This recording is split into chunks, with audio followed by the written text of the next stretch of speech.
Bendito seja Deus que nos chamou para o louvor da sua glória. Eu cumprimento a todos com a doce paz do nosso Senhor e Salvador Jesus. E é com alegria que estamos chegando até você com mais um programa Mensagem de Vida. Queridos, nós queremos compartilhar com você uma palavra com o tema Quando o Desespero Bate a Porta. Mas antes da nossa meditação, eu gostaria de deixar um convite para você. Todas as terças-feiras, às 19h30, nós reunimos em oração. Se você precisa de oração, esteja conosco nessa terça-feira às 19h30. Na quarta-feira, às 15 horas, nós temos a Tarde da Bênção. No sábado, às 19h30, nós temos o culto de adoração a Deus. No domingo, nós temos duas reuniões. Uma às 9 horas da manhã, nós temos o culto de ensino da palavra. E às 19h, o culto de celebração a Deus. Fica aí o nosso convite. Lembro que é sempre uma honra receber pessoa em uma de nossas igrejas. Eu quero compartilhar com você, como eu já anunciei, quando o desespero bate a nossa porta. Em algum momento, enquanto militamos aqui nessa baixa terra, estamos sujeitos a passar por momento de desespero, passar por momento de aflição. Para alguns, às vezes, demora um tempo mais longo, para outros é questão de minutos, mas todos nós, até pelo fato de que o próprio Cristo diz assim: no mundo tereis aflições, mas tenha bom ânimo, eu venci. E eu quero compartilhar um texto aqui sobre os discípulos de Jesus, que estava debaixo de orientação do Senhor Jesus. Mesmo assim, eles não ficou imune das intempéries, das lutas. Nesse texto que eu vou ler em Mateus, capítulo 14, a partir do verso 22, fala de os discípulos estavam debaixo de uma ordem do Senhor Jesus. Mesmo assim veio aquela dificuldade. E isto mostra que as lutas não vêm só pelo fato,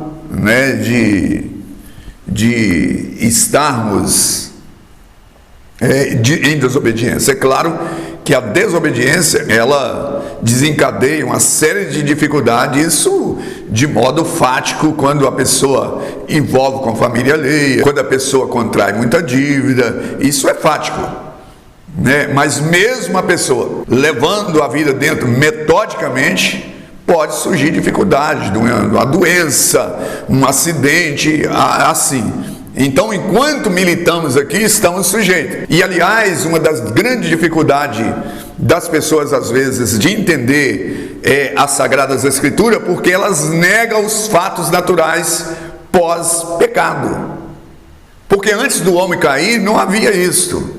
A vida andava dentro de uma cadência, mas após o pecado surgiram essas dificuldades. E quando as pessoas negam essas realidades, esses fatos, aí não tem como, às vezes, de interpretar a realidade da vida, as Sagradas Escrituras. Aliás, as Escrituras não negam essas coisas. Mas eu vou ao texto do qual eu mencionei, Mateus 14, a partir do verso 22, que diz assim: logo a seguir, compeliu Jesus os discípulos a embarcar e passar adiante dele para o outro lado, enquanto ele despedia as multidões.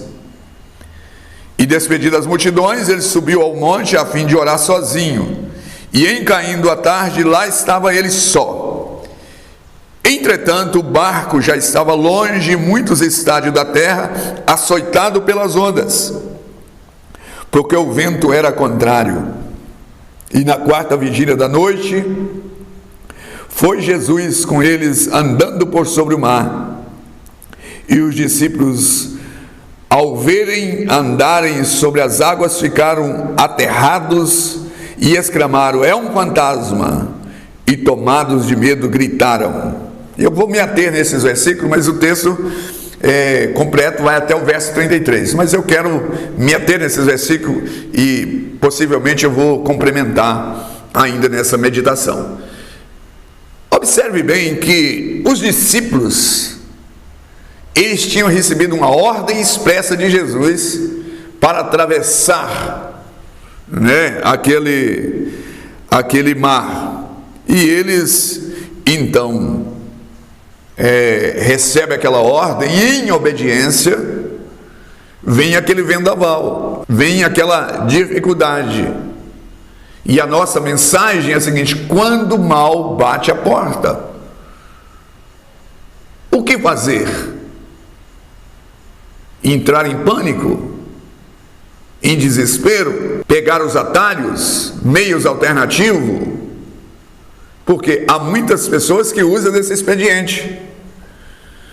Mas nós precisamos de entender que Jesus estava, depois de ter feito aquele milagre extraordinário, o Senhor Jesus, ele ordena os seus discípulos que atravessam aquele mar para eles terem a própria experiência deles.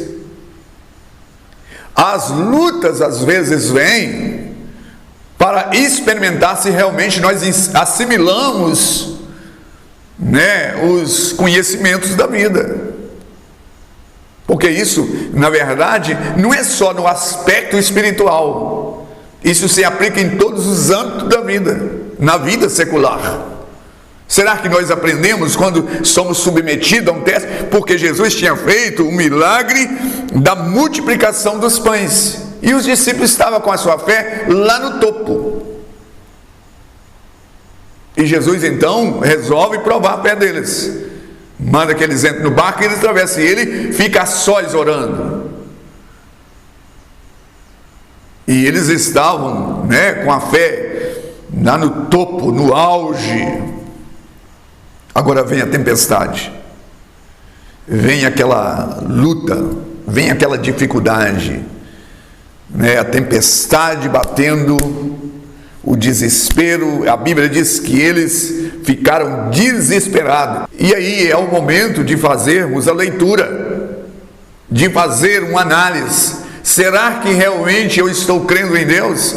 Quando surge a doença, quando surge a crise financeira, quando surge um problema familiar, quem sabe de conflito, será que eu continuo crendo como no momento do milagre extraordinário? Esta é a pergunta que fazemos, porque podemos cair naquela situação do cego, que lê e não entende, que escuta, mas não ouve, né? Porque escutar, ler, essas coisas vai muito mais do que codificar, né, as letras, muito mais do que conhecer os ruídos, muito mais do que definir as cores.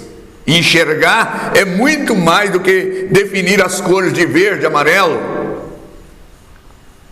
Mas será que nós estamos distinguindo as cores dos lutos? Será que realmente estamos enxergando aquilo que é essencial? Ou seja, tirar da essência o espírito deste ensinamento. Jesus fala com eles: olha, atravessa para o outro lado. E quando eles estavam naquele atormentado e com medo, Jesus manifesta. E quando eles verem Jesus, ao invés deles reconhecerem Jesus, eles confundiram Jesus com um fantasma. Muitas pessoas, no momento de desespero, quando o desespero bate a porta, até aquilo que é de Deus ela confunde, que é do maligno. Ela não consegue distinguir e ver a sua fé, né, que estava lá em cima, ela baixa no nível. E aí nós precisamos de pensar sobre isso. Ser cristão está além dessa questão de estar no topo. Ser cristão, Paulo, ao definir sobre isso: eu sei viver na bonança e na escassez. Eu sei viver com muito e sei viver com pouco. Eu sei o que é estar vestido ou estar na nudez. E ele resume essa palavra assim: eu posso todas as coisas naquele que me fortalece. Mas nesse episódio aqui, que envolveu esses discípulos que estavam na travessia, Jesus manifesta e eles, até que por fim eles reconhecem que era Jesus. Então Pedro diz assim: se és tu mesmo, mande que eu vá encontrar contigo. E Pedro vai e encontra com ele. Esta realidade, né, que Jesus permite que eles passem, para eles terem essa experiência. E Jesus diz assim, estendendo a mão, tomando-lhe, disse: homem de pequena fé, por que duvidaste? Crer em Deus quando as coisas estão fluindo dentro de uma cadência, ordenadamente, isso aí é muito cômodo. Aliás, todo mundo aplaude, todo mundo diz isso. Mas o que faz a diferença da nossa fé, se a nossa fé é uma fé robusta, se é uma fé sólida, se é uma fé firme nos fundamentos daquilo que o Senhor falou, é se nós mantemos o nível, crendo em Deus, na provisão de Deus e que Ele manifesta, ainda que seja em meio ao maremoto. Jesus, ele andou por cima das águas e chegou ali aonde os discípulos estavam e colocou eles seguro, e a tempestade se acalmou. Quando você crê em Deus, quando você está em obediência, mesmo que você tenha um lapso como esses discípulos tiveram aqui, mesmo que a sua, mas nós somos experimentados, somos provados, e quando a tempestade está à porta, é o momento, ou seja, quando há um momento de escassez, quando eu estou lidando com a situação com um membro da minha família, quando eu estou lidando com alguma dificuldade, é este momento que eu preciso de demonstrar se realmente eu creio ou se não creio em Deus. A minha pergunta é: como está o seu coração? Ou quem sabe você tem pensado: a Bíblia não é verdade, Deus não está comigo, Deus na verdade me abandonou, me deixou a sós nessa situação. Deus estava lá na multiplicação dos pães, mas estava vendo como eles iam lidar com essa dificuldade.